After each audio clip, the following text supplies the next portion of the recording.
한국 역사상 가장 존용받는 인물을 꼽으라면 늘 빠지지 않는 이름이 있습니다. 바로 충무공 이순신입니다.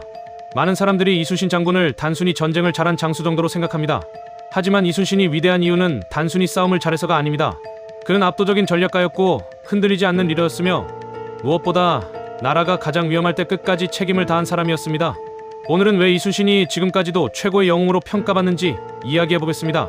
첫 번째, 단 한 번도 패배하지 않은 장군. 임진왜란은 조선 역사상 최악의 전쟁이었습니다.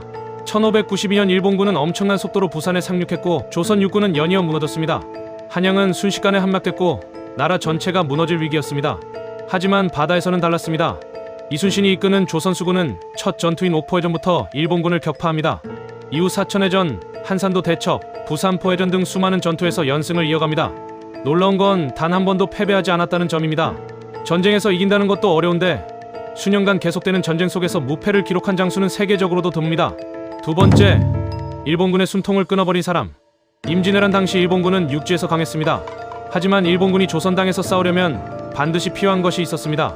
바로 보급입니다.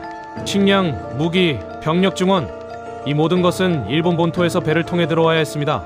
이순신은 이걸 정확히 꿰뚫어봤습니다. 그는 일본군 본대를 직접 치기보다 바다에서 보급선을 끊는 전략을 선택했습니다. 결과는 치명적이었습니다. 육지에서 승승장구하던 일본군은 식량 부족과 보급 차질로 점점 무너지기 시작했고 전쟁은 장기전으로 흘러가게 됩니다. 즉, 조선을 살린 건 단순한 해전 승리가 아니라 일본군의 밥줄을 끊어버린 전략이었습니다. 세 번째, 12척으로 130척을 막아낸 명량해전. 이순신을 말할 때 절대 빠질 수 없는 전투가 있습니다. 바로 명량해전입니다. 당시 조선 수군은 7천량 해전의 참패로 거의 전멸한 상태였습니다. 남은 배는 겨우 12척. 반면 일본군은 130척이 넘는 대함대를 이끌고 몰려왔습니다. 누가 봐도 끝난 싸움이었습니다. 하지만 이순신은 포기하지 않았습니다.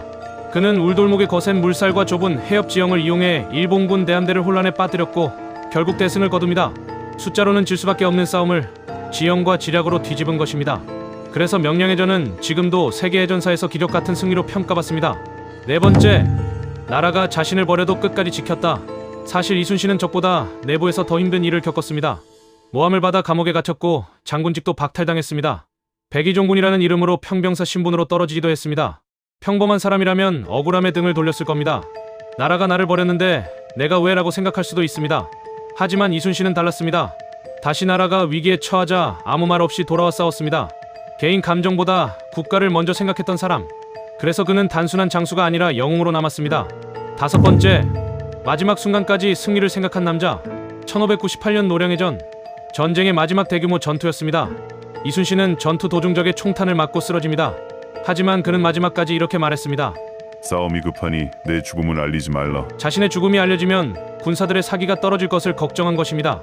죽는 순간까지도 자신보다 나라와 승리를 먼저 생각했습니다. 이 한마디가 지금까지도 사람들의 가슴을 울리는 이유입니다. 이순신이 대단한 이유는 단순히 전투를 잘해서가 아닙니다. 불리한 상황에서도 전략으로 이겼고 억울한 상황에서도 책임을 다했으며 죽는 순간까지 나라를 먼저 생각했습니다. 그래서 수백 년이 지난 지금도 사람들은 이순신을 기억합니다. 진짜 영웅은 힘이 센 사람이 아니라 끝까지 책임지는 사람이라는 걸 보여준 인물이었습니다.